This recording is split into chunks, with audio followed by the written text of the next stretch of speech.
Le problème des gauchistes, c'est que ils ont une polarité, une sensibilité qui est complètement. Enfin, c'est même pas une polarité parce que tu aurais le pôle sud et le pôle nord. Ils ont une sensibilité, une vision du monde qui est complètement différente. Et ils existent pour le plaisir, ils existent pour la nécessité de s'amuser, ils existent pour toutes ces choses, et ils n'existent pas pour la raison. Ou ils ont pas cherché à concilier au maximum leur personnalité par rapport au réel, pour être le plus vrai possible. Genre, j'apprends que mes rêves seront pas toujours la réalité, et donc j'essaie de faire de la réalité mes rêves, ou d'obtenir des rêves qui sont réalisables dans la réalité, pour être le plus vrai possible, et donc pour pas être dans le mensonge. Et donc, comme je ne suis pas dans le mensonge, j'existe. Pour de vrai, je me mens pas à moi-même. Et je suis pas sur un tapis roulant existentiel où il y a toujours un moment donné où je finis par comprendre que j'étais un mytho. Donc je suis quand même réel. Et finalement, je translate certaines choses dans le réel, et je suis beaucoup, ou je ne suis pas rien. Ou plutôt, je ne confonds pas mes rêves pour des réalités, puisque mes réalités sont faites de rêves que je réalise. Donc, qu'est-ce que je rêve bien, je rêve pour de vrai. Voilà. Donc, le rêve devient vrai. Et la vérité devient un rêve, presque. Je ne sais pas. Non, c'est pas le cas. Mais au moins, il y a pas besoin de le vivre, pour de vrai. Pas besoin de s'échapper trop. Le gauchiste, lui, il existe pour le plaisir, le bonheur. Il existe pour l'idée que, que... Oh putain, oh là là. Je lisais les mémoires de Daniel Mitterrand. C'était quand même pas François Mitterrand, mais pour dire, hein, j'espère véritablement qu'il avait un peu plus de jugeote qu'elle. Les mémoires de Daniel Mitterrand. Daniel Mitterrand, elle disait, au début, elle disait, mon mari a été élu président. Elle fait, bon, c'était peut-être aussi pour essayer de se donner un air un peu prolo à mort, en rajoutant un peu.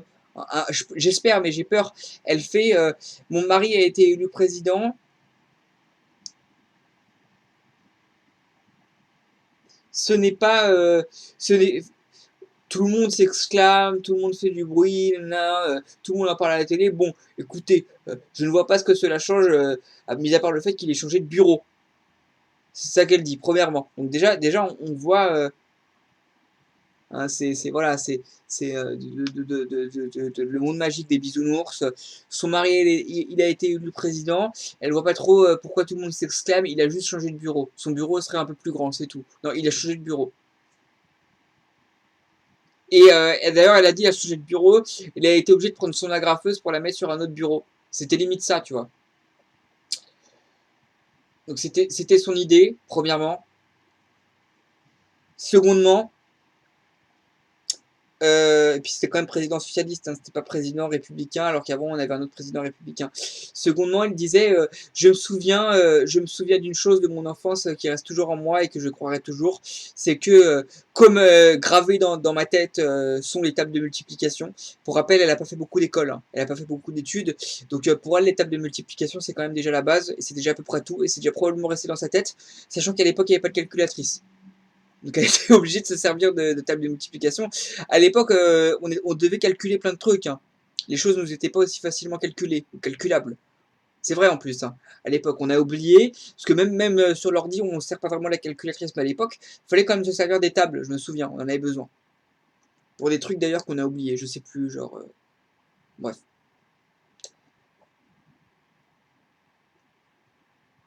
Elle a dit, le socialisme, des trucs où on doit toujours faire des calculs, mais je veux dire, quand c'est fait avec l'ordi, tu l'oublies, ça quasiment. Parfois tu le fais, mais c'est rare.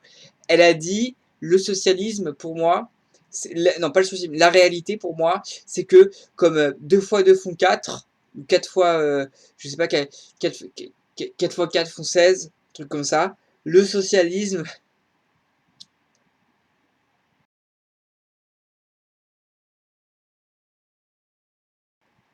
l'idée, foncièrement, que, enfin le réel même, que l'argent euh, fait le mal, que plus d'argent, que chercher à gagner plus d'argent, que la société gagne plus d'argent, que le profit, l'argent, le ceci, et même on n'arrive pas à comprendre ce qu'elle dit parce que c'est nébuleux, mais dès l'instant où tu veux gagner de l'argent, ou que tu veux gagner plus d'argent, ou que tu veux t'expandre, ou que tu veux faire ceci, c'est directement pas bien, et c'est le mal.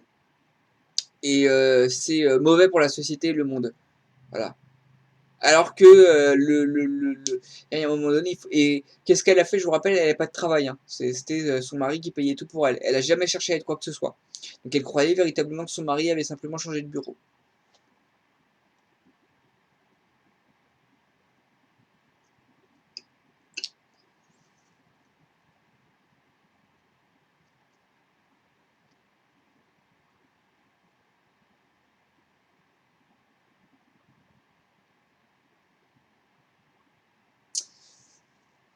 Alors moi, la dernière fois que j'ai été capable d'exister dans un monde où je pensais pas qu'il y avait des impératifs économiques, qu'il y avait des trucs à faire, à réfléchir, qu'il fallait qu'on se remette en question, qu'il fallait qu'on cherche à se perfectionner, qu'on allait être obligé de devoir cotiser, faire ceci, payer des impôts. La dernière fois, j'étais probablement enfant. Voilà. Donc, à mon avis, il n'y a pas une régression au stade de l'enfance, il y a un, une inertie dans l'enfance, en fait, ces gens.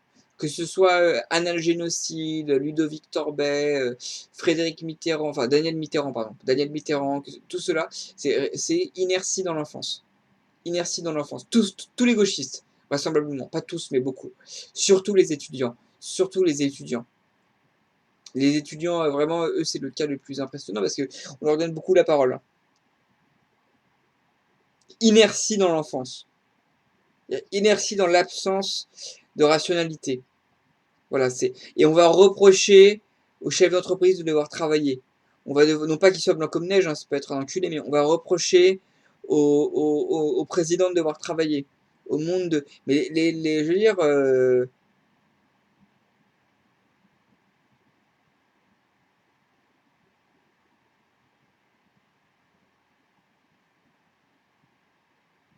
faut comprendre, hein, à un moment donné, vous consommez, hein, le truc n'arrive pas tout seul dans votre assiette. Le niveau d'irresponsabilité de ces gens, en fait, je crois que ces gens, ils savent qu'ils mettent de la merde un peu, c'est pas grave, parce qu'ils s'amusent, ils surfent en quelque sorte sur une mouvance et sur leurs fantasmes, leurs idéaux, leur amusement à reprocher et à se trouver beau quand ils reprochent, quand ils crient, quand ils s'exclament, en se disant, et j'en ai rien à foutre si c'est de la merde ce que je dis et que ça va produire de la merde. Et ils se rendent compte que ce qu'ils disent, c'est véritablement écouté en plus, que c'est véritablement recyclé et que ça a véritablement une influence. Voilà. Et c'est comme Julien Coupa. Julien Coupa, encore une fois, il prend je sais plus, il prend un cadenas monstrueux ou un truc comme ça, ou un truc qui va bloquer, et il le fout sur le fil électrique qui conduit un train.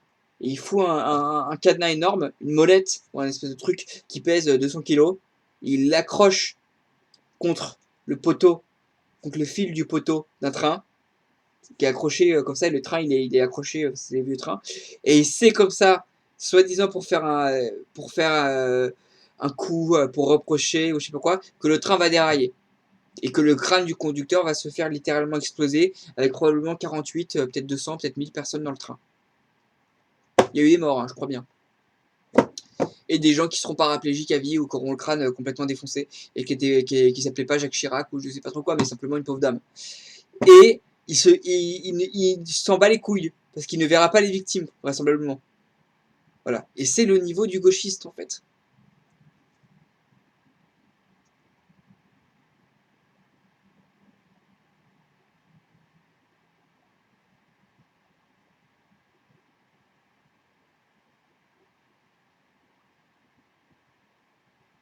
C'est-à-dire régression et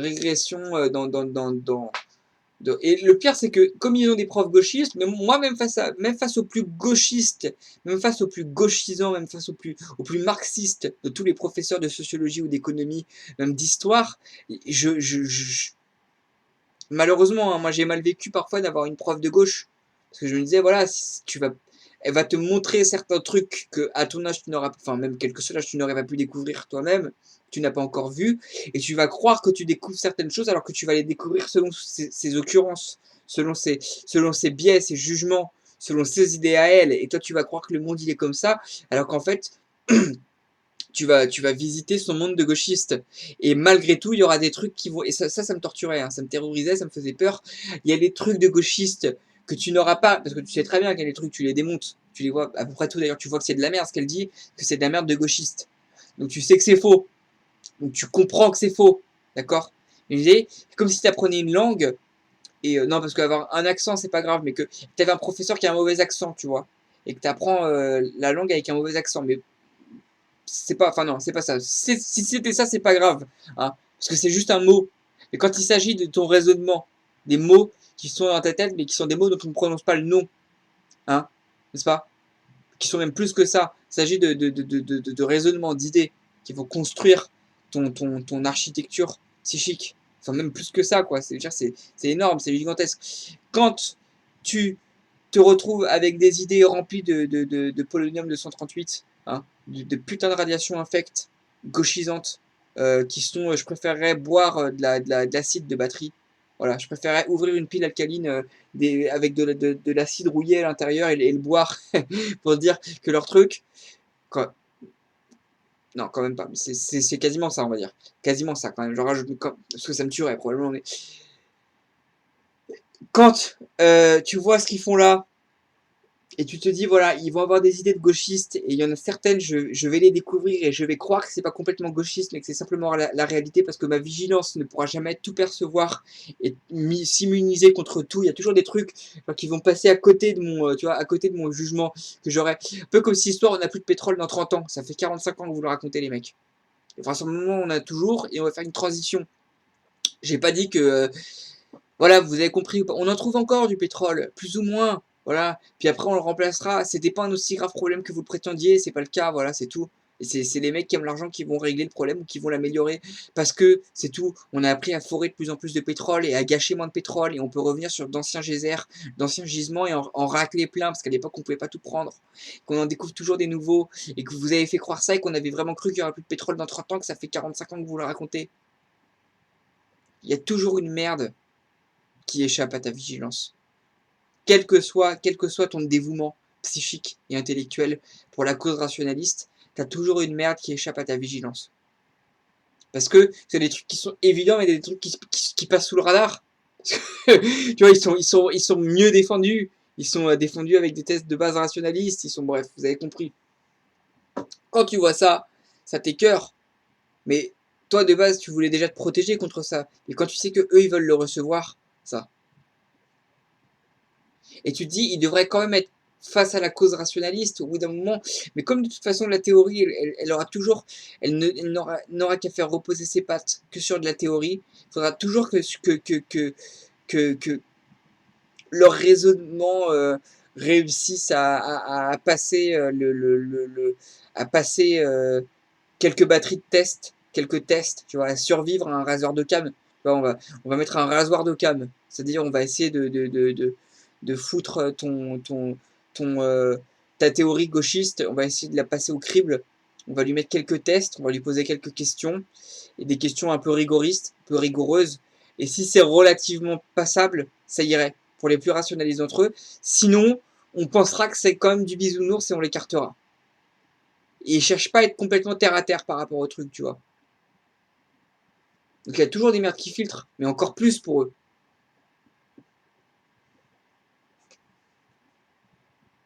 Ludovic Torbay, il a l'air d'un mec violent, je trouve. Il a vraiment l'air d'un mec acide, violent, agressif. Vraiment. Vraiment. Et oui, aujourd'hui, alors il y a certains penseurs qui se qualifieront dans l'histoire ou qui auront un rayonnement. Penseurs comme moi, malheureusement aussi des penseurs de gauche, mais des penseurs comme moi et des penseurs de droite. Et ces gens auront un impact sur le réel parce que eux, ils exprimeront quelque chose qui est déjà franchement tellement plus proche de la réalité que ce que dit Ludovic Torbay. Mais Ludovic Torbay, aujourd'hui, la loi du marché a décidé que c'était lui qui principalement obtiendra le buzz. Hein. C'est pas nous qui sommes dans le hype, dans la coolitude. C'est pas nous qui avons les scores, hein, c'est lui. Pour de vrai. Encore une fois, je pense que tous les Ludovic Torbay font un travail de journalisme. Parce que finalement, se rapprocher de la cause prolétaire, c'est déjà de base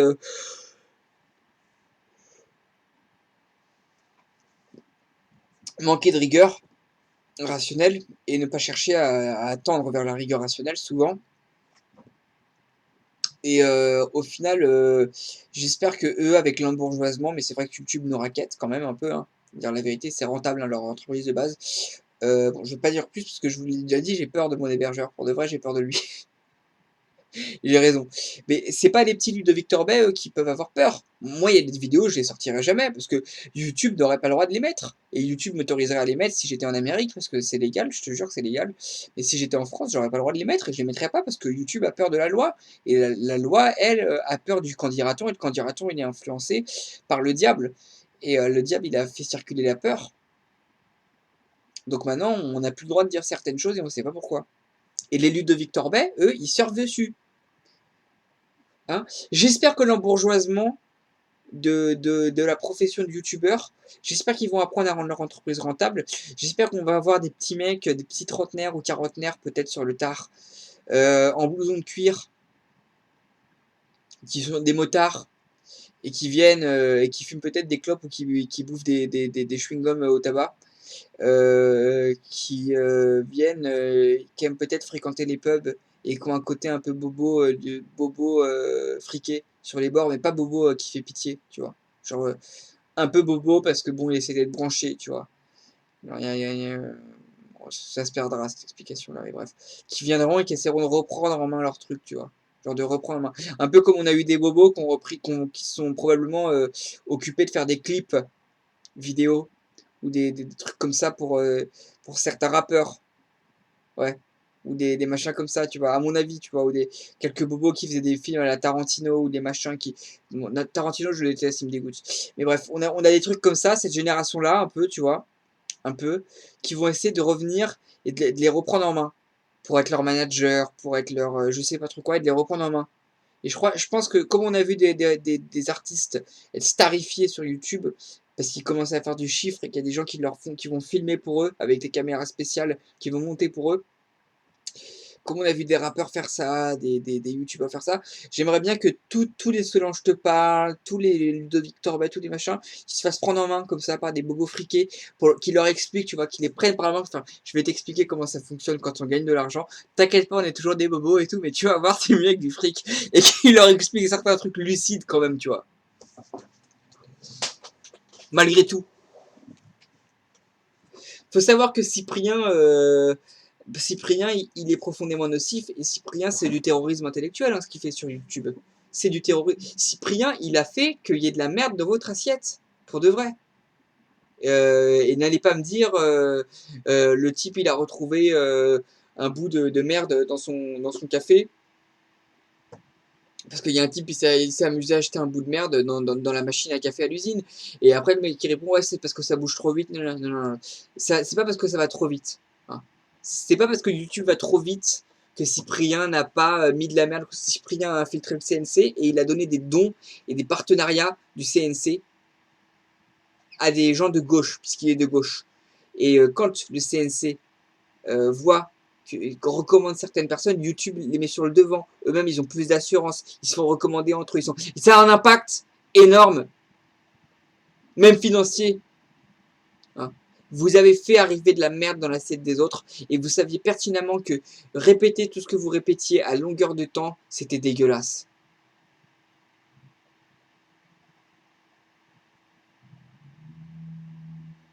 Moi, je vais mettre Cyprien sur le mur des collabos. Je vous avais déjà dit que je possédais le mur des collabos. Là, il est vide parce qu'il vient d'être commencé. Donc, on avait Angela Merkel et Emmanuel Macron. Je vais rajouter Cyprien. Ludovic Torbet. Une petite de Tatiana Ventose, mais c'est pas celle qui me dégoûte le plus. On va en mettre une petite de Tatiana Ventose. J'ai pas passé beaucoup de temps, hein, attention, parce qu'il y avait un mec, une fois, j'ai dit que c'était bien, il s'appelait Christopher Crossoupon. Puis 5 minutes plus tard, en regardant notre truc, je me suis rendu compte que le mec s'imaginait que les juifs pouvaient télécommander des séismes. Mais non, sans méchanceté pour lui. Et qu'en plus de ça, le mec disait oui, oui, moi je suis expert en entreprise. Enfin, je faisais quoi? Je faisais du recrutement, je faisais des interviews de gens en entreprise, parce que je devais recruter des gens, des machins. Enfin, fallait pas le dire, c'est horrible ton métier, fallait pas expliquer. Même si t'es en vacances maintenant, fallait pas expliquer ton métier, il est atroce. Bon.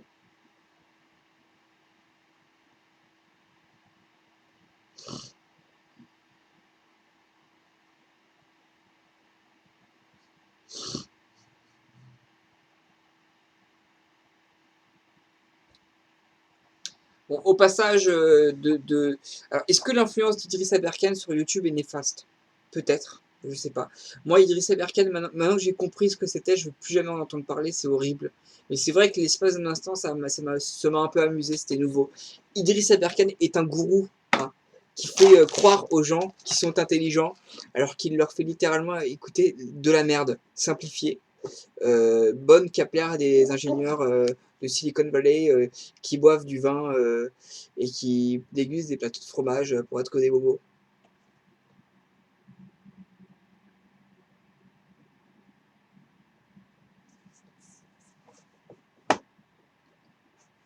Le gauchisme maker.